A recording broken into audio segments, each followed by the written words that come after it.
नमस्कार, मैं ज्योतिषाचार्य आशा त्यागी राजमंगल टाइम्स और धर्म मंच की एस्ट्रोमॉम सीरीज में आपके सामने कुछ बहुत सारी उपयोगी टिप्स लेके फिर से हाजिर हूँ। आजकल सभी लोग जो हैं एक समस्या का सामना कर रहे हैं, चाहे उसमें बच्चे हों, बड़े हों, युवा हों, सभी लोग हैं कि नींद ना आना, मानसिक अवसाद की स्थिति, चिड़चिड़ाहट, उसमें बच्चे भी हैं और सभी लोग हैं। उसका धीरे धीरे असर हमारा जो है हमारी सेहत पे पड़ता है, हमारी वर्क एफिशिएंसी पे पड़ता है, हमारे आर्थिक पक्ष को कमज़ोर करता है। तो हमें नींद ना आए तो ऐसा हम क्या करें कि धीरे धीरे बिना दवाइयों के हमें आराम से नींद आने लगे। रात को भोजन करने के बाद 15 से 20 मिनट धीमी चाल से हमें वॉक करनी चाहिए।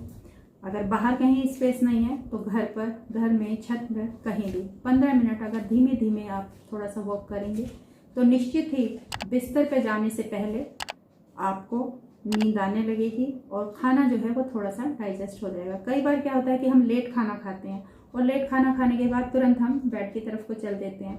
अपच की स्थिति बनती है, पेट में भारीपन बनता है, घबराहट होती है और भी बहुत सारी चीज़ें होती हैं, तो सही से हमें नींद नहीं आ पाती। पाचन क्रिया जो है हमारी वो सही से काम नहीं कर पाती। इसलिए खाना खाने के तुरंत बाद बेड को ना पकड़ने की कोशिश करें।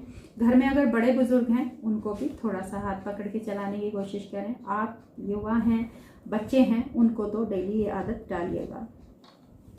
दूसरा कारण है तनाव। किसी भी परिस्थिति को लेकर आज कोई भी इंसान जो है टेंशन फ्री नहीं है। इंसान छोड़ो, मैं तो बोलूँ बच्चे या बड़े, कोई भी वर्ग जो है, हर किसी को देखो, किसी को पढ़ाई का स्ट्रेस है, किसी को होमवर्क का, किसी को जो है फाइनेंस का और किसी को सेहत का। तो ये सारी समस्याएं जो हैं इकट्ठा होकर हमारे तनाव के रूप में हमारी नींद को प्रभावित करती हैं। उससे क्या है, हमें धीरे धीरे एंजाइटी होने लगती है और हमें नींद नहीं आती है, करवटें बदलते रहते हैं। वो भी हमारे लिए एक हेल्थ इशू बनता जा रहा है। ऐसी अगर स्थिति हो तो हम मनपसंद म्यूज़िक जो है धीमी आवाज़ में ज़रूर सुनें, क्योंकि हर इंसान थोड़ा सा एंटरटेन चाहता है। समस्याएं तो बनी ही रहेंगी, काम भी होते ही रहेंगे, लेकिन उनसे निपटने के लिए हमें फिजिकल और मेंटली, हम समझ रहे हैं कि सिर्फ हमें आर्थिक लेवल पर साउंड होना है, नहीं, हमें फिजिकली और मेंटली भी साउंड रहना है। मेरा बच्चा मेरे साथ कुछ टाइम स्पेंड करना चाहता है, मेरे हस्बैंड को मेरे से कुछ ऐसा चाहिए कि वो दिन भर के थके आ रहे हैं, अपनी सारी बातें मेरे से शेयर करें, और मैं खुद जो है मेंटली डिस्टर्ब हूँ, तो मैं क्या करूँगी? तो अपने आप को तरोताज़ा रखने के लिए अपना मनपसंद म्यूज़िक ज़रूर सुनें। 10 या 15 मिनट अपने पसंद का म्यूज़िक सुनना चाहिए। आपको डांस आता है तो डांस करना चाहिए, अगर नहीं आता है तो गाना सुनना चाहिए। आंखें बंद करके रिलैक्स होकर आप मनपसंद म्यूज़िक सुनिएगा।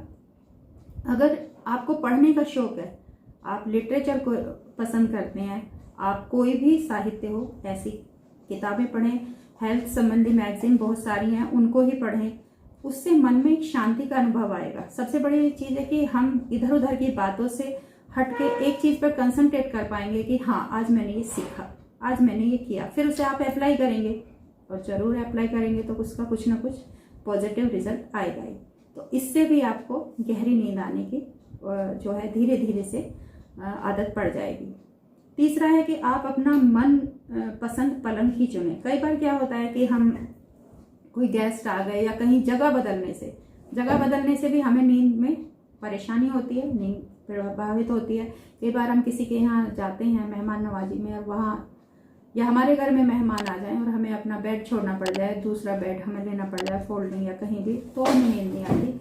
तो हमको अपना मन पसंद जो है बेड चुनना चाहिए। जिस मुद्रा में आप सोने में रिलैक्स महसूस करते हो उसी मुद्रा में सोएं, और कोशिश ये करनी चाहिए हमको कि साउथ को हमारा सर हो और नॉर्थ को हमारे पैर हों, क्योंकि साउंड स्लीप हमें इसी दिशा में आती है और हेल्थ इशू जो है हमारे ये नहीं बनते हैं। क्योंकि जो भी हमारी अर्थ की जो वे हैं रेज वो चलती हैं, तो वो हमारी मैग्नेटिक फोर्स जो भी काम करती हैं वो नॉर्थ टू साउथ चलती हैं। साउथ में अगर हमारा सिर होता है तो धीरे धीरे हमारे पैरों से होते हुए वो रेस हमारे हेड की तरफ जाती हैं और हमारा सिर भारी होने लगता है और हमें अच्छे से नींद आ जाती है। कई लोगों को, मेरे साथ एक मैडम थी कभी काफ़ी टाइम पहले, तो एस्ट्रोलॉजी स्टूडेंट ही थी, उन्होंने मुझसे जिक्र किया मुझे रात को नींद नहीं आती।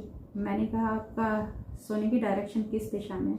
बोले मैं तो नॉर्थ को सिर करके सोती हूँ। मैंने कहा तो फिर नींद कैसे आएगी आपको? माइग्रेन और पता नहीं क्या क्या परेशानियों से वो मतलब फेस कर रही थी, और किसी बहुत अच्छी कंपनी में जीएम की पोस्ट पे थी, अच्छी जॉब पे थी।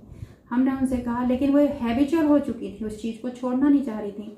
नेक्स्ट डे फिर क्लास में बात हुई, फिर से ऐसे हुआ कि नहीं यार मैंने तो ऐसे सो के देखा, लेकिन मुझे भारी भारी लगा, सिर भारी लगा। तो मैंने कहा जब सिर भारी होगा तभी तो आप सो पाओगी। आपने तो अपने लिए ऐसा कर रखा है कि जैसे हम दिन भर खड़े हों। मान लिया हमारे सिर से इस तरीके से वो रेस जा रही हैं और हमारे पैरों में जाके भारीपन हो रहा है, पैर में जाके वो स्थिर हो रही हैं, तो पैरों में वही स्वेलिंग, वही बीपी हाई, धीरे धीरे हमें परेशानी होनी शुरू हो जाती है। तो इसलिए कोशिश करें कि साउथ को सिर करके सोएं।